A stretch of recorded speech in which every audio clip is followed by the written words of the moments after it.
The story of Nagi and Erika is a complicated one. The two were switched at birth. Nagi grew up living a modest life as the son of an eatery owner, while Erika was raised in luxury as the daughter of a wealthy hotel magnate. On their 17th birthday, their paths crossed and the truth was revealed, along with the surprising announcement of their arranged engagement. Despite their initial reluctance, the two began living together. In time, Nagi developed a complicated dynamic with Hiro, his classmate and crush, as well as with Sachi, his adopted younger sister. Now, another unexpected situation unfolds as someone from his past has just arrived at the airport. One evening, Hiro suddenly arrives at Erika's house and makes a shocking announcement that she's moving in. She explains that her parents are trying to marry her off to someone she doesn't love, and she has no intention of allowing that to happen. When Nagi asks if she essentially ran away from home, Hiro firmly replies that she's going to war. While Nagi is impressed by her resolve, Erika and Sachi are left slightly stunned by this bold side of Hiro. Seated in the dining area, Hiro elaborates that if she meets her fiancé, it would likely seal the engagement. To avoid that, she's decided to stay elsewhere.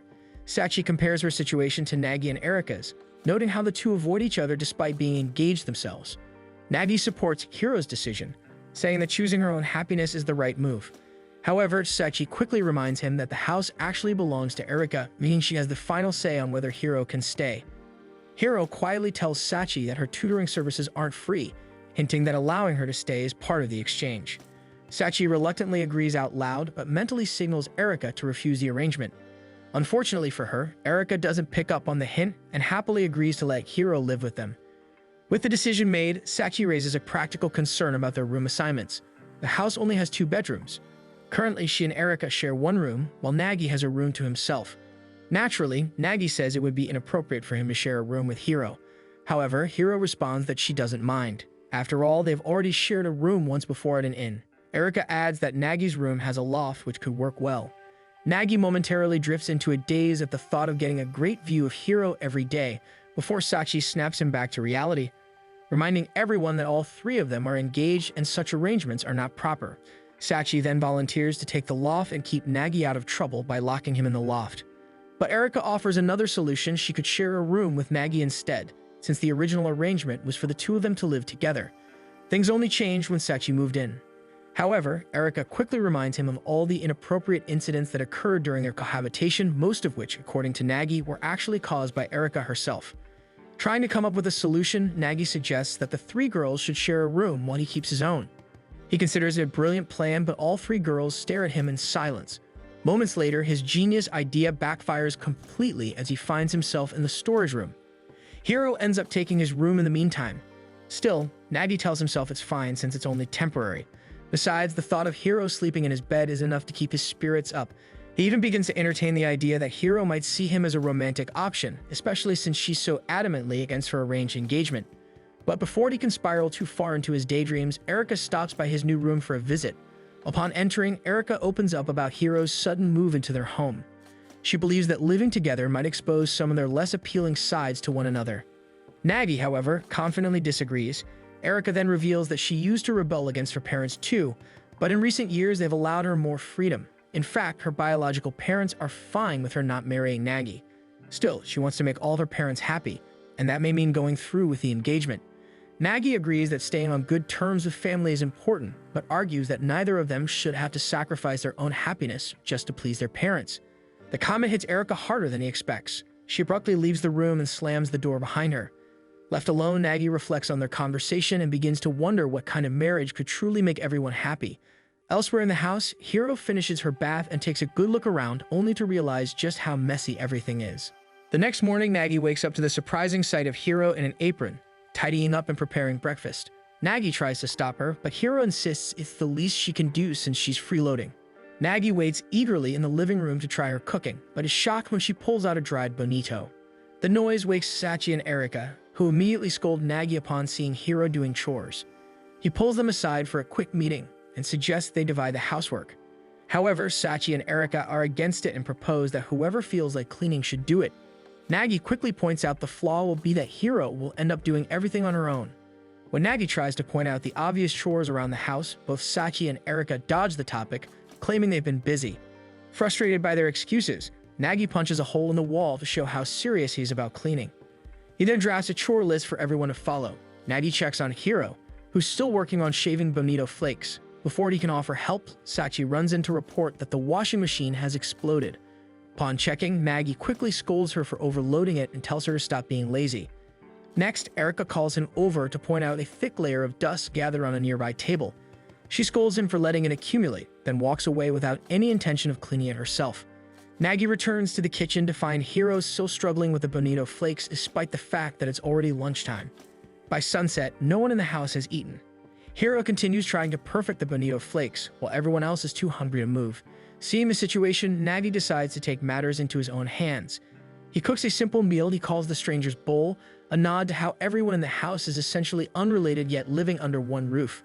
As the girls begin eating and praise the meal, Nagi explains that his dish was inspired by his relationship with each of them. While talking, thick tears begin streaming down his face, surprising everyone, especially Nagi, who didn't realize he was crying. Later that night, Nagi sulks in his new room, embarrassed by his sudden emotional outburst. He tries to distract himself by studying, only to be interrupted by Erika, who orders him to wash the dishes. Nagi scolds her for not doing them herself and laments his current situation, especially since the storage room he now lives in needs to remain open for everyone's use. As Erika waters the plants nearby, she casually tells Nagi that she thought his tears earlier were tears of happiness. Surprised by this interpretation, Nagi wonders aloud if Erika ever cries from happiness too. Just then, the lights suddenly go out, catching them off guard. Hiro arrives and announces that tonight is horror night. Everyone gathers in the living room, where Hiro asks if they heard of Kakuri-san. Sachi and Nagi are vaguely familiar with it and agree to participate. Hiro begins the chant, and when their fingers move to yes, Erika is stunned that it's actually working. Hiro then asks the board if Erika is barefaced in her photos. To Erika's surprise and horror, the yen coin moves to yes. Erika reluctantly confirms that most of her photos are in fact barefaced. Nagi decides to use the board to ask who's been eating his pudding. He's confident Sachi is the culprit and suspects she's the one moving the coin. But to his surprise, the board spells out Erika, and Erika confirms it, much to his shock. Nagi starts to panic, wondering if an actual spirit is in the room with them. Sachi then asks the board who her first kiss was, which surprises everyone. They didn't know she had already kissed someone. The board spells out Nat, and Nagi starts panicking, thinking it's about to reveal him. But to his relief, the board spells out their mother's name instead. Sachi explains that their mom tends to get overly affectionate when drunk. She then notices that Hiro looks uncomfortable, though Hiro quickly denies it, claiming that the heat is just getting to her. Getting more into the spirit of the evening, Erika changes into a fox cosplay to fit the spooky theme. Hiro decides to ask the board who Nagi's first love was. The board spells out I, and everyone is shocked that it's not Hiro. Sachi confirms that Nagi used to play with a girl named Ai when they were kids. At first, even Nagi is confused, until he remembers Ai, his childhood friend and first crush. He starts to panic again, convinced the spirit in the board might be real. Suddenly, the lights go out, adding to the eerie atmosphere. When Nagi looks around, he realizes the girls have all vanished. In reality, this is part of Hiro's plan, a test to see which name Nagi will call out first in panic. Sachi, now uneasy, asks why Hiro is being so competitive. Hiro playfully suggests that Nagi will definitely call out Erika's name. But to their disappointment, when Nagi finally yells, it's neither of their names. Instead, he simply shouts his location and asks for help. The lights come back on and the girls reappear. Nagi is visibly relieved, especially over Sachi's safety, which surprises everyone. A few days later, Hiro and Erika head out for grocery shopping, leaving Nagi home alone. He also notes that Sachi will be gone since she has summer school. He takes the opportunity to strip down and dive into the pool. To his horror, Sachi returns home early, still in her school uniform. Nagi hides his nakedness underwater while Sachi sits nearby to talk. Eventually, she notices he's completely naked. After getting dressed, Nagi joins her again and asks why she's home from summer school so early. As they chat, a cat suddenly cuddles up to Sachi, and Nagi realizes she's been secretly feeding it. Sachi grabs him by the collar and forces him to swear not to tell anyone. He agrees and she feeds the cat, who she's named Gloomy, but Gloomy immediately jumps down and walks away to meet a female cat. This shocks Sachi, as she always thought Gloomy was alone, hence the name she had given him. Watching him leave with his new companion makes her unexpectedly sad. Sachi then asks Nagi what's going to happen once he marries Erika. She also tells him he should stop chasing Hiro and just settle down with Erika instead. Nagi avoids answering and turns the question around, reminding her how she used to talk about meeting her prince when they were younger. Embarrassed, Sachi says that one day she will fall in love and maybe even get married. This surprises Nagi, but he then asks her to stop meddling in his love life if she doesn't want him meddling in hers. In response, Sachi sprays him with water and declares that she's not getting married, so he's not allowed to either. She storms toward the house, intending to ignore him for the rest of the day, but before she can go inside, they hear Erika's voice calling out urgently. Erika rushes into the yard, breathless, and reveals that Hiro has been abducted. Meanwhile, elsewhere in town in front of Nagi's family eatery, Ai wanders near the entrance. As the aroma of food drifts from inside, she smiles to herself. It's been 10 years since she last saw Nagi, and she's looking forward to meeting him again. Erika recounts what happened while they were out in town. Apparently, during their grocery run, Hiro was approached by a group of intimidating men and, without much explanation, chose to follow them into a waiting car. Erika had tried to intervene, even attempting to negotiate with them, but Hiro simply thanked her for her hospitality and insisted she had to go. As the car drove away, Erika caught a glimpse of Hiro's mother inside. Hearing the story, both Nagi and Sachi assume that Hiro's parents simply came to take her home. Still, her absence leaves the group feeling strangely empty. Sachi then remembers the reason Hiro ran away in the first place was because she had wanted to get away from her fiancé. Suddenly, Nagi stands up, declaring that it's time to turn things around. Erika and Sachi are confused, with Erika even assuming that he's giving up and letting Hiro marry a stranger. But Nagi firmly states that he has no intention of letting that happen as he heads to the door. Erika stops him and asks if he's sure about interfering with Hiro's fate. Nagi doesn't hesitate, and he says that if it's for Hiro, then there's no reason not to act. He soon finds himself standing in front of Hiro's family mansion. The imposing size and elegance of the building shake his confidence. For a moment, he doubts his reasons for coming, but he quickly collects himself, thinking it could all be resolved with a simple, heartfelt conversation. He imagines himself boldly but politely declaring to Hiro's mother that he's in love with her daughter and that the wedding must be called off. In his fantasy, the mother understands, and Hiro gazes at him with admiration. With a satisfied and determined smile, he proceeds to the front door. However, upon sliding it open, he finds himself inside what looks like a small shop. He opens another door. This time, it's a diner. Wandering through the compound in confusion, Nagi begins to think he's at the wrong address. But just then, he spots a flash of purple. It's Hiro, walking with her mother and two unfamiliar people. Nagi calls out to her. Their eyes meet briefly, but her mother sternly nudges her forward, and Hiro breaks eye contact and follows her mother. Not willing to give up, Nagi rushes forward, grabs Hiro's hand, and pulls her away to escape. As they run, a memory comes to mind back when Nagi ranked second in exams for the first time. He had always been first until Hiro appeared. When he first saw her in high school, he was surprised that Hiro was a girl.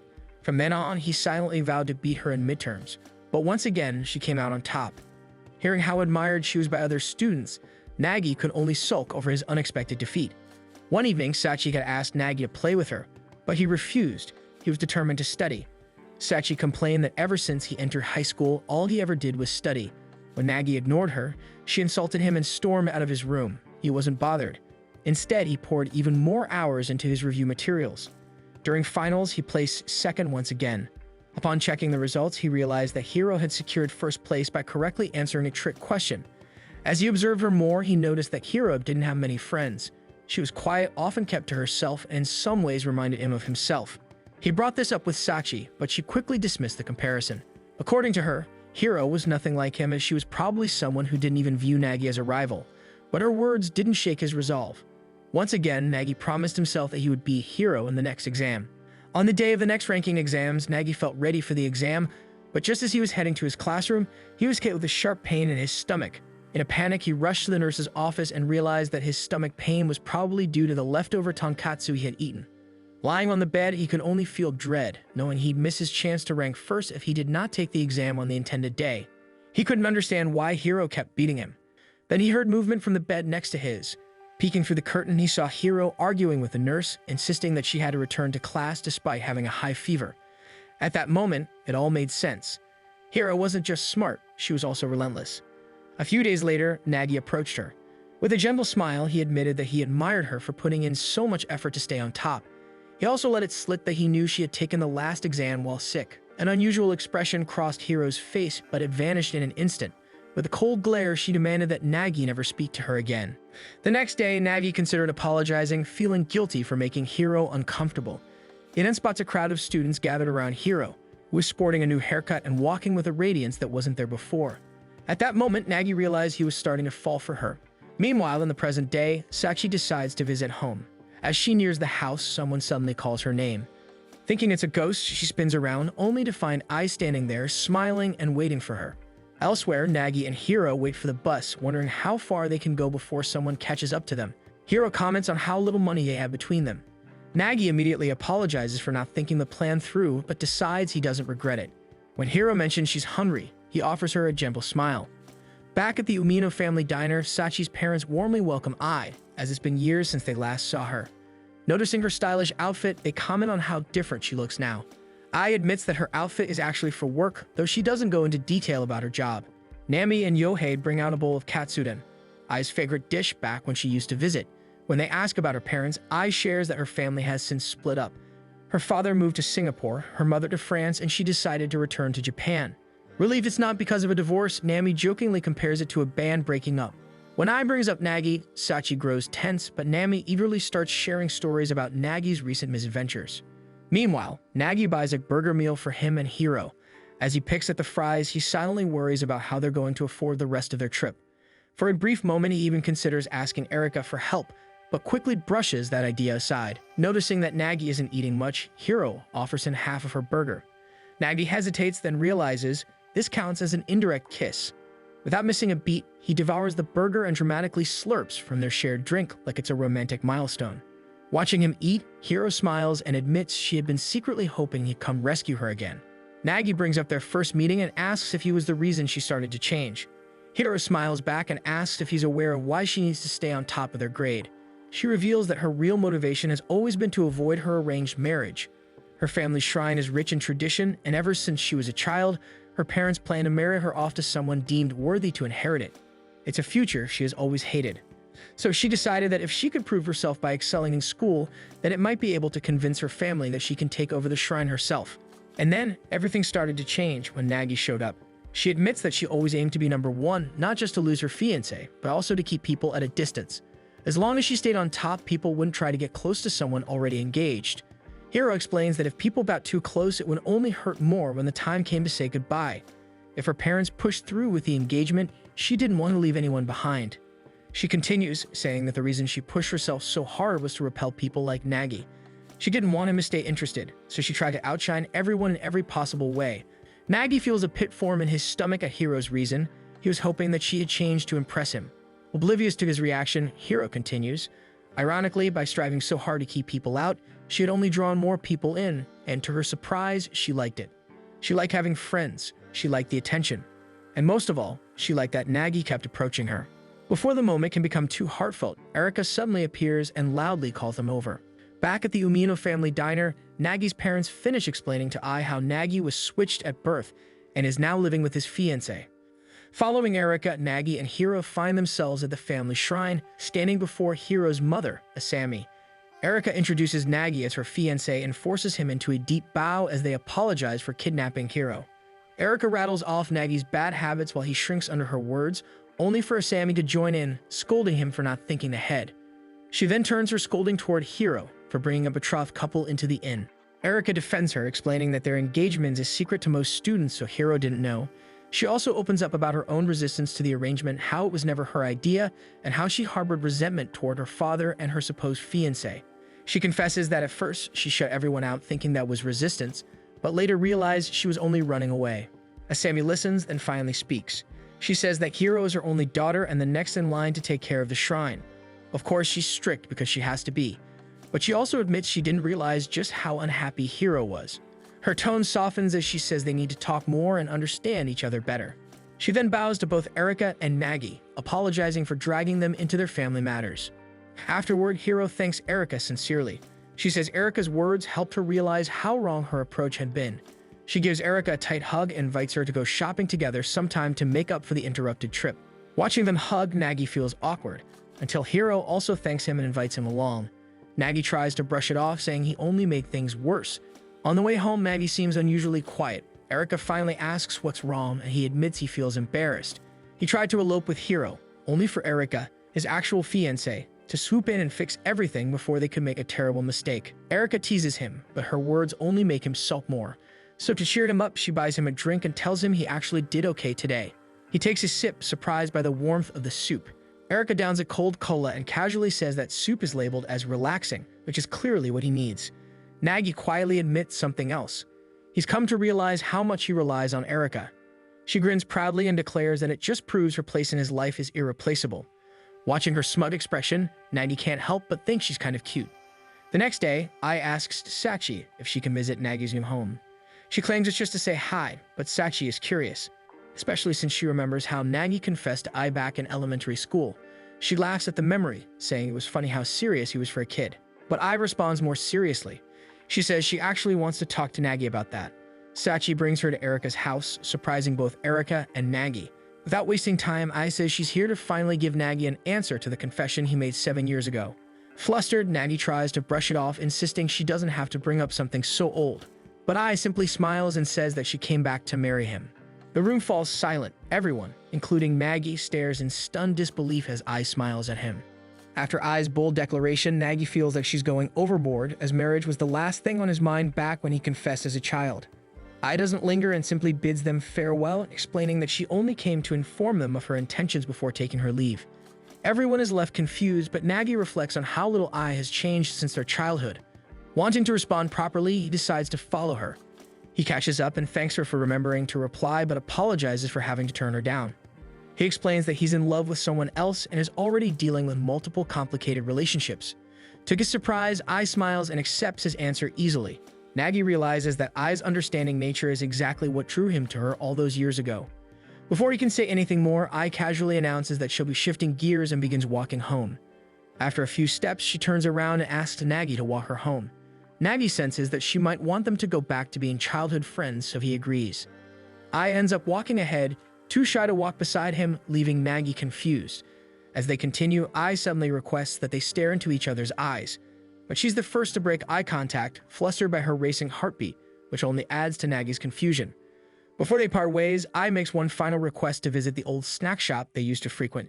Nagi's face lights up at the memory and he eagerly agrees. As they walk toward the shop, Ai admits that it feels like they're on a date now, although Nagi points out that it was her idea to go.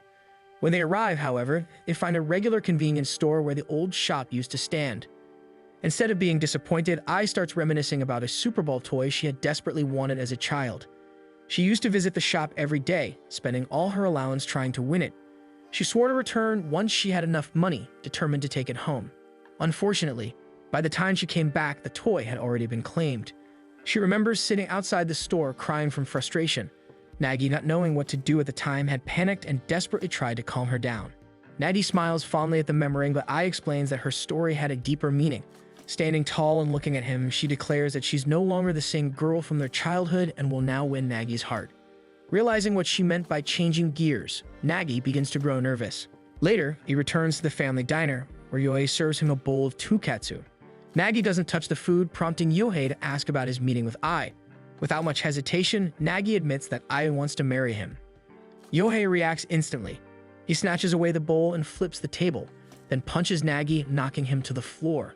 Furious, Yohei calls him scum for continuing to attract girls despite already being engaged.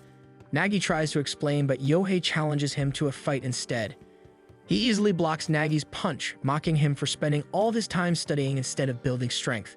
Nagi attempts to land more hits, but only ends up taking another punch himself. Before things escalate further, Nami walks in and catches them fighting in the middle of their eatery. Outraged, she knocks both of them over the head and orders them to clean up the mess. Neither of them argues. While they're cleaning, Nami scolds Nagi for being the kind of guy who makes girls cry. Her words hit him hard. Nagi realizes that he needs to be honest and set things straight with Ai. But as he steps out of the diner, he comes to a more daunting realization. He doesn't just owe the truth to one girl, but 4. The weight of it all briefly gives way to a ridiculous swell of pride at having 4 girls interested in him. At that moment, Yohei appears by the door and offers a half-hearted apology for overreacting. Nagi just gives him a deadpan look and reminds him that he always does this. Eventually, Nagi returns to Erika's apartment. She immediately confronts him, saying they need to talk. Without warning, she punches him and accuses him of being a fraud for being in love with Hiro while supposedly engaged to Ai. She calls it insulting and scolds him for his carelessness. But when Nagi doesn't react, her anger only grows. She eventually apologizes for hitting him, and they settle down to fold laundry together. As Nagi explains everything, Erika seems more confused than ever. He realizes Erika has no experience with falling in love and starts teasing her about it. She then admits her own experience and tentatively asks Nagi what love feels like. Nagi stares at Erika, baffled by her question, especially since they're engaged. Still, he answers, telling her to think about the things that make her happy. As Erika begins listing them, Nagi explains that love brings out a similar kind of joy, only it's multiplied by 100. Though touched by his words, Erika masks her reaction with indifference and teases him for using such a cheesy analogy. Nagi defends himself, saying he was just trying to put it in terms she'd understand. Then, noticing her messy folding, he points out that she doesn't even know how to fold towels properly. Erika retorts that towels are folded that way in hotels, but then suddenly gets an idea. She dashes outside, and soon she and Nagi are lighting sparklers in the yard. Erika shares that they originally bought the fireworks when Hiro came over in hopes of lighting them someday. Nagi feels a pang of regret, realizing he missed the chance to see Hiro holding sparklers. As they watch the lights flicker, Erika admits she finds Nagi odd, especially since Hiro and Ai have such opposite personalities and he's fallen for both. His love for Ai developed from spending time together as children and sharing fun memories. On the other hand, his feelings for Hiro were born from their constant rivalry. Hearing this, Erika concludes that Nagi probably just falls for anyone who talks to him. He tries to argue, but halfway through his denial, he realizes there might be some truth to it. Embarrassed, he changes the subject by lighting more fireworks. Erika thinks more deeply about his behavior. If Nagi can fall for both Hiro and Ai, people who are nothing alike, then maybe it's possible he could fall for her too if they keep spending time together. Nagi is about to dismiss the thought but stops mid-sentence. Erika chooses not to push the topic further and instead tells him to clean up since their little fireworks show is over. Unbeknownst to both of them, Sachi has been listening nearby. Hearing their conversation, she begins to wonder if there's a chance Nagi could fall for her as well. Later that night, Erika takes a bath, her thoughts wandering to the kind of happiness love brings.